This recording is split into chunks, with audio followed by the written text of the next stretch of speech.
A Dutch painter. A draftsman. A printmaker. Born in July 15, 1606, Leiden, the Dutch Republic. The greatest artist of Holland's golden age. This is Rembrandt van Rijn. Rembrandt was the fourth of six surviving children out of 10. Unlike many painters of his time, he did not come from a family of artists or craftsmen. His father, Harmenszoon van Rijn, was a miller. His mother, Nieltjen Willemsdochter van Zoetvroek, came from a family of bakers.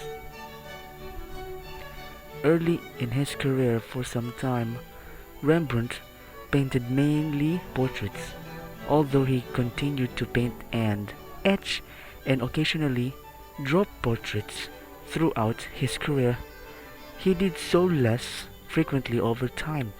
Roughly one-tenth of his painted and etched over consist of studies of his own face as well as more formal self-portraits, a fact that has led to much speculation. The core of Rembrandt's oeuvre, however, consists of biblical and to much lesser extent historical, mythological, and allegorical history pieces, all of which he painted, etched, or sketched in pen and ink or chalk. Rembrandt quickly achieved renown among Dutch art lovers and an art buying public for his history paintings and etchings, as well as his portraits and self-portraits. Another aspect of Rembrandt's genius is the acute and loving attention with which he observed the world around him. The art style of Rembrandt. Rembrandt used bone black and charcoal in his painting. His subject ranged from more than 80 self-portraits to landscape and to multitude of religious scenes. Rembrandt mixed black color and other pigment for dark places, used for background costume and to shadow flesh.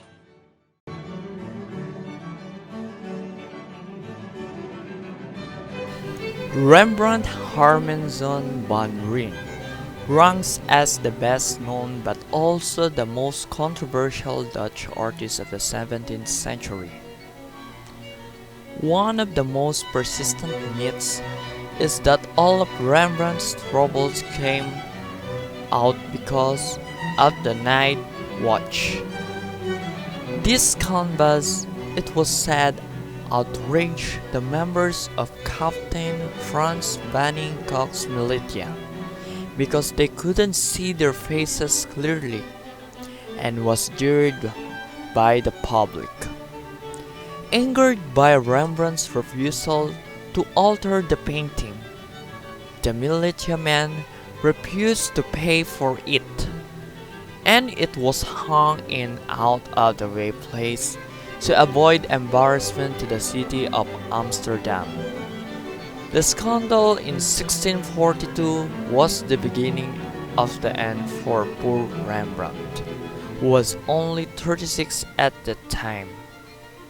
The stubborn genius who refused to prostitute his art by catering to the taste of the stupid, backward public, descended into old age without a friend or a gilder or even a good piece of herring.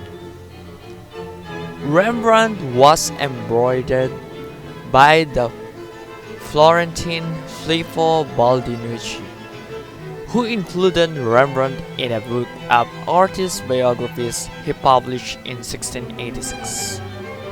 Baldinucci had never met Rembrandt and knew only two of his paintings, but he confidently described the artist's ugly, plebeian face and his clothes that were always messy and dirty because he wiped his brushes on them as he worked and did other things of a similar nature. He bought picturesque old clothes at auction and hung these filthy rags on his studio walls, among objects of beauty and value.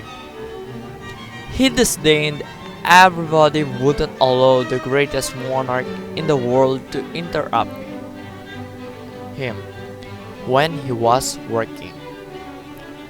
Rembrandt was hardly an example for those who believed that painting was a noble profession. Harmenszoon, who wrote that Rembrandt was so greedy that his students would paint gold and silver coins on the floor just to see him try to pick them up. In the last years of his life, according to Harmenszoon, the painter accepted so many commissions and worked so fast that his pictures look as if the paint had been smeared on with a trowel. He wouldn't allow people to look at them too closely because he didn't want them to see his bad technique. Gerson's publication, which accepted only 435 paintings as authentic, shocked the art world because he rejected a number of paintings that had long been considered among Rembrandt's major works, including The Descent from the Cross and the 1650 self-portrait now being called Portrait of Rembrandt in the National Gallery of Art. Gerson attributed a large number of his rejected paintings to Rembrandt's pupils, but also maintained that many had been painted by later imitators.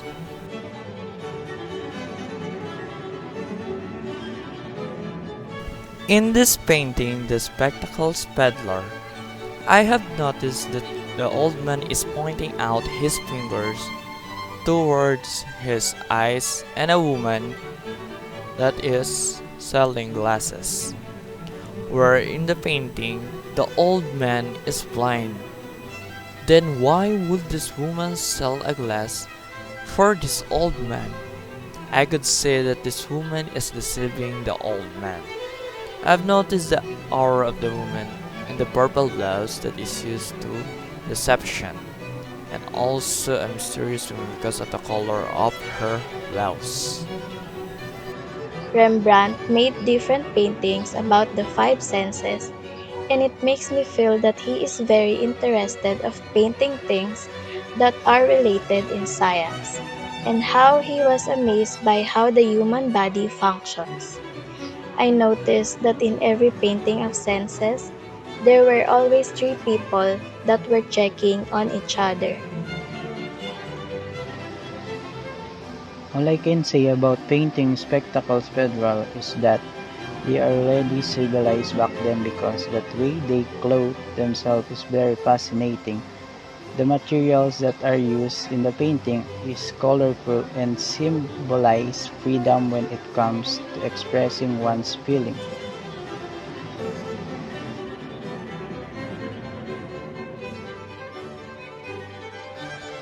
Spectacles, Predla, 1624 to 25.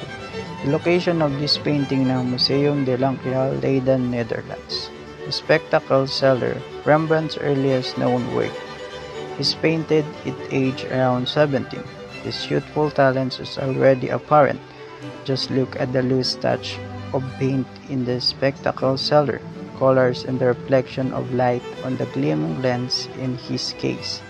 The strong contrast between light and shade is also typical of Rembrandt, as is the theatrical portrayal of his figures. The fashionably dressed trader is showing his merchandise to an elderly couple with failing eyesight.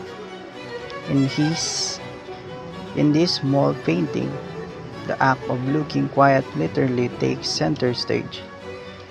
Spectacles did not become famous because people at the time did not know him at beginning of this career and they did not patronize his first works.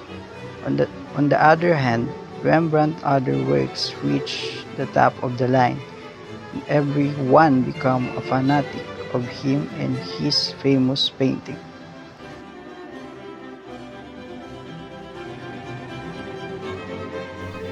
In this painting, The Anatomy Lesson of Dr. Nicholas Tlaut, there were Dutch examining the dead body. Dr. Nicholas Tlaut is showing them how to dissect the forearm of the corpse. The Dutch were looking on the audience in order to invite them to join the lesson. The color style is dark that depicts the mystery. As I said earlier, I noticed that Rembrandt became interested, I think, in almost everything that studies about human body in science. There are different types of poses according to the faces that they make in the painting. All men listening are wearing almost the same of each other's clothing. The lightness and darkness that he did in the painting is called perfection for me. What can I say about this painting is it is important to know that study of doing anatomy for us to know that whole part and how our body works internally. Until now we are still studying this field of study.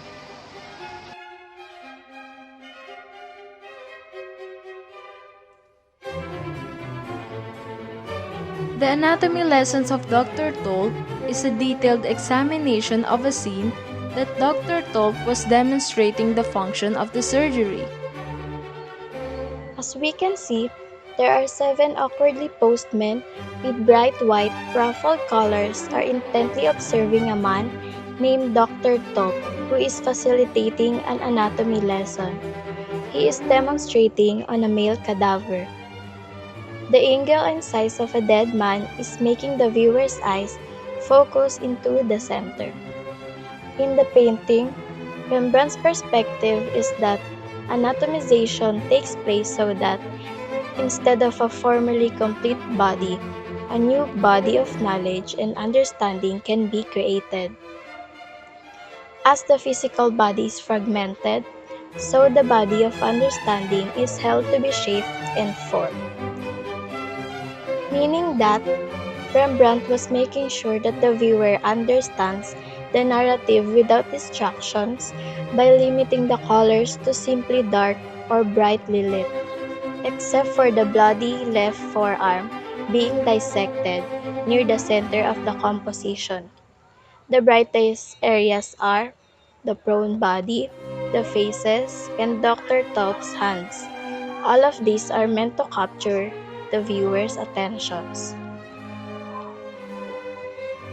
The 17th century was a period of transition between the old scholastic way of studying science and the new way of studying science using the scientific method in the modern age. There are a lot of interpretations in this painting, but studying and analyzing the background of this art and the artist's message is important in order to appreciate the value of an art. The painting's description is oil on canvas, located and stored at Mauritshuis Art Museum, The Hague, the Netherlands.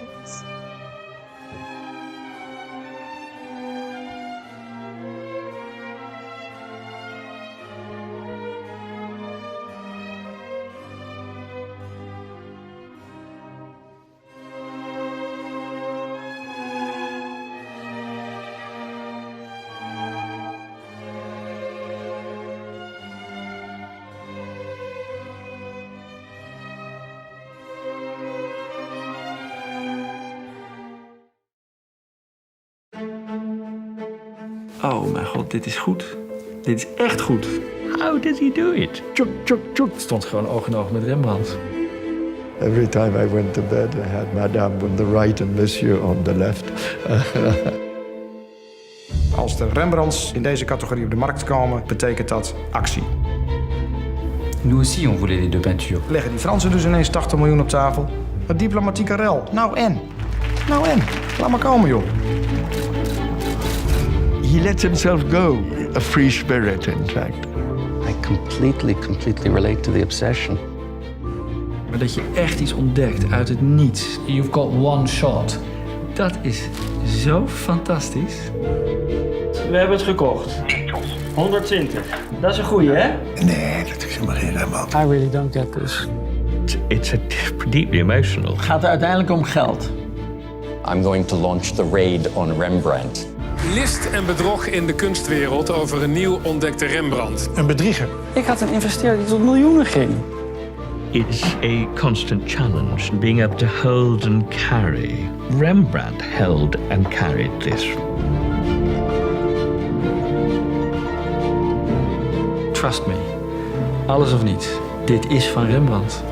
Absoluut. Ooit.